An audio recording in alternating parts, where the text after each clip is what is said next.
ચરમ તીર્થપતિ મહાવીર પ્રભુના શાસનને પામીને આ ગચ્છ અને શાસનની અંદર એવા મહાપુરુષો થઈ ગયા.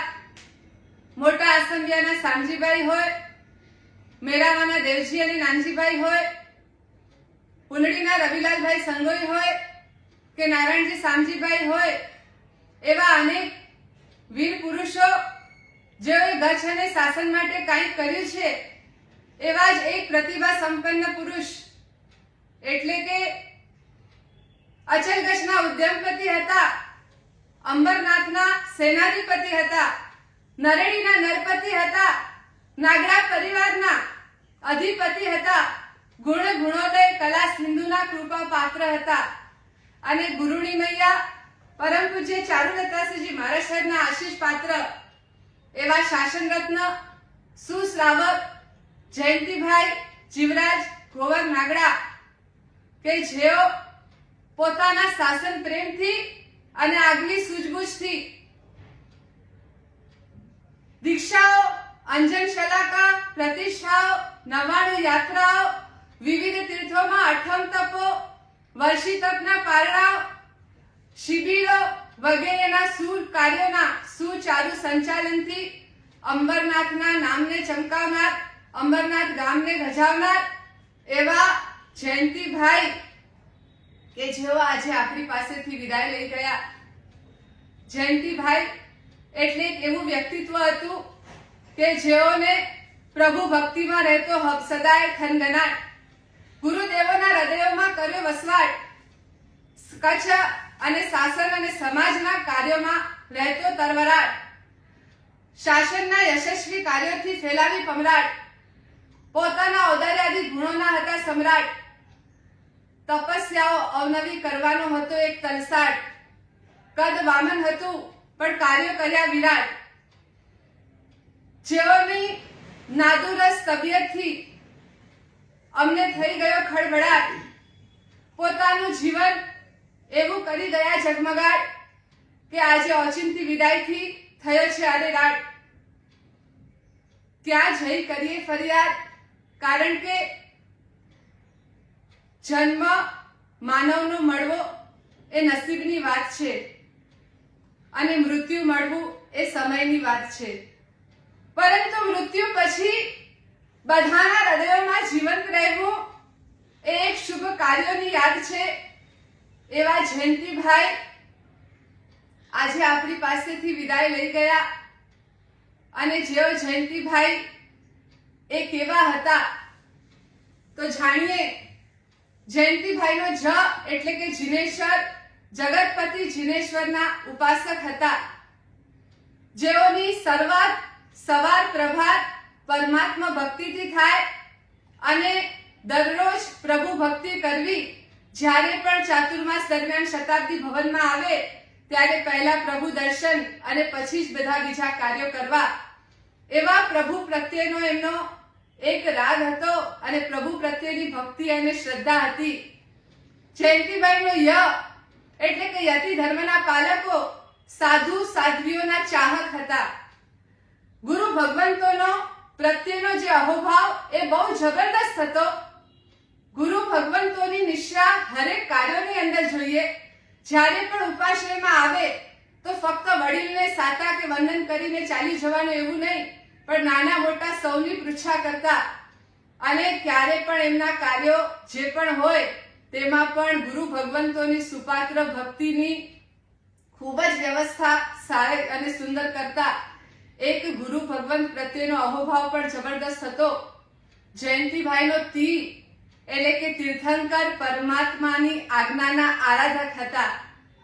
બહારના કાર્યો તો ઘણા બધાને માહિતગાર છે, પરંતુ જીવનની અંદર રોજનું સામાયિક પ્રતિક્રમણ જેવી આરાધનાઓ નિત્ય ચાલતી, ચોવિહાર નૌકાશી પણ રોજ હતા, કેટલી તપસ્યાઓ પણ કરતા અને આ જ્યારે પણ આઉટ ઓફ ક્યાં જાય મુંબઈ કે ગુજરાત અને ક્યારેક એવો જગ્યા હોય કે જ્યાં પરમાત્માનું જિનાલય ન મળે તો પોતાની સાથે 18 અભિષેક વાળા ભગવાન પણ સાથે રાખતા. નવસ્મરણ અને ભક્તામરનો વર્ષોથી નિત્યક્રમનો પાઠ સુંદર મજાનો જીવનની અંદર હતો. આજે જયંતિભાઈ અમારું આ વર્ષનું ચાતુર્માસ પૂજ્ય ગુરુણી મૈયા અમિત પ્રજ્ઞાસિંહજી મહારાજ સાહેબનું સંયમ જીવનનું 54નું ચાતુર્માસ હતું. એટલો બધો ઉત્સાહ હતો જયંતિભાઈને, કારણ કે પહેલેથી જ વિનંતી કરી હતી કે મુંબઈ આવો એટલે પ્રથમ અંબરનાથમાં ચાતુર્માસ કરવાનું, અને 54 વર્ષનું નિમિત્ત લઈને ચાતુર્માસ દરમિયાન 54 સંગપતિઓ બનાવ્યા. ગિરનાર તપના તપસ્વીઓ પણ 54 અને ગિરનાર તપ પણ સુંદર મજાનું કરાવ્યું, અને ચાતુર્માસ દરમિયાન ભાવ 99 યાત્રા પણ કરાવી. અને એ ભાવ 99 યાત્રાની આયોજનની અંદર ગિરનારની 2084ની સંવત સાલની અંદર ગિરનારની 99 યાત્રાનું આયોજન પણ ઘડ્યું. સંઘપતિઓ પણ તૈયાર થઈ ગયા. જયંતિભાઈનું એક કાર્યક્રમ પતે એટલે બીજા કાર્યક્રમની ગોઠવણ મનમાં હોય. ગુરુદેવને કહેતા, ગુરુદેવે ગિરનાર 99 અને શંખેશ્વરની અંદર ચાતુર્માસ કરાવીશ. કેટલી ચાતુર્માસમાં વિવિધ આરાધનાઓ થઈ, અને એમાં પણ લબ્ધિ કળશની ઐતિહાસિક બોલી બોલાઈ.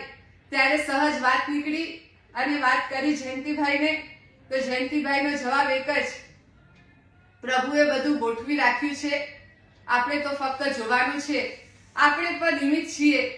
ખરેખર આજે એવો વ્યક્તિ જ્યારે આપણી પાસેથી વિદાય લઈ જાય ત્યારે ન પૂરાય એવી ખોટ સમાજને આવી છે.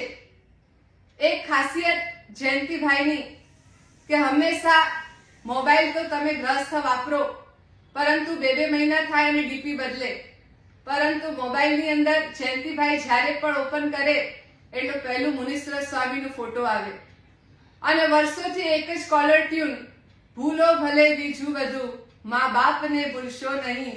એ મા બાપના આશીર્વાદ અને ગુરુ ભગવંતોના આશીર્વાદથી આજે પોતાનું એવું જીવન જીવી ગયા. અને જ્યારે અમે સમાચાર મળ્યા, અમે તો આ સમાચાર સાંભળતા જ વિશ્વાસ જ ના આવે એવી હાલત થઈ ગઈ, અને એવો કઠોર વજ્રાઘાત પડ્યો છે. પરંતુ જે ગામની અંદર, બિહારની અંદર જે વ્યક્તિઓ મળે તે એક જ વાત કરે, મારા સાહેબ જયંતિભાઈ નો રિપ્લેસમેન્ટ. જયંતિભાઈ જેવા ગોતતા પણ નહીં મળશે વ્યક્તિઓ જીવનની એવી સુંદર વ્યાખ્યા તૈયાર કરી ગયા. એ સંસ્કારોનો વારસો આપીને ગયા છે. જીવનની અંદર જે પ્રિન્સિપલ હતા એમાં કોઈ બાંધછોડ ક્યારે કરી નથી. એમણે તો પોતાનું માનવભાવ સાધીને જ ગયા છે. એ પોતાનું જીવન સુંદર જીવીને જ ગયા છે. આટલી ઉંમરની અંદર પણ ઘણું બધું પોતાનું ભાતું લઈને ગયા છે. એમનો સદગતિનો નિશ્ચિત હતી, કારણ કે અમને એટલો વિશ્વાસ છે કે એમની આરાધના એવી હતી કે વેદનાની અંદર પણ છેલ્લે એમને નવકાર મંત્રનું રટણ અંદરથી ચાલુ જ હશે. આજે આ જયંતિભાઈને આત્મા અચલ અને ભક્તિનો અવિહળ રાગ હતો, એના દ્વારા પરમ પદને જલ્દી પામે એવી જ આપણે અભ્યર્થના કરીશું. બાકી તો એવા યુગ પુરુષો થઈ જાય કે આજે એ વ્યક્તિની હરેક વાતમાં, હરેક જગ્યામાં યાદ આવશે, પરંતુ હવે યાદ જ આવશે. અને આ અંબરનાથ સંઘ પણ જ્યારે ચાતુર્માસ કર્યું તો સંઘ ન લાગે, એક પરિવાર લાગે. કઈ પણ વાત હોય તો હકથી જયંતિભાઈ જેને કહેવું હોય એને કહી દે, અને બધા માન્ય પણ રાખે. એવું અંબરનાથ સંઘને પણ આજે બહુ જ શોક લાગ્યો હશે, કારણ કે સંઘની અંદર પોતાનું ગયું એવી ભાવના બધાની હતી.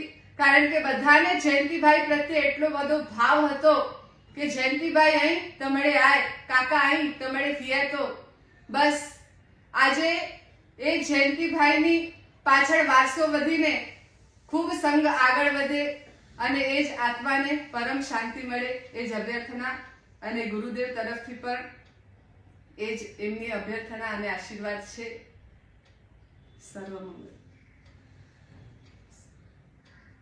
સર્વમંગલ મંગલમ સર્વકલ્યાણ કારણમ પ્રધાનમ સર્વધર્માણામ જયનામ જયજી શાસનમ.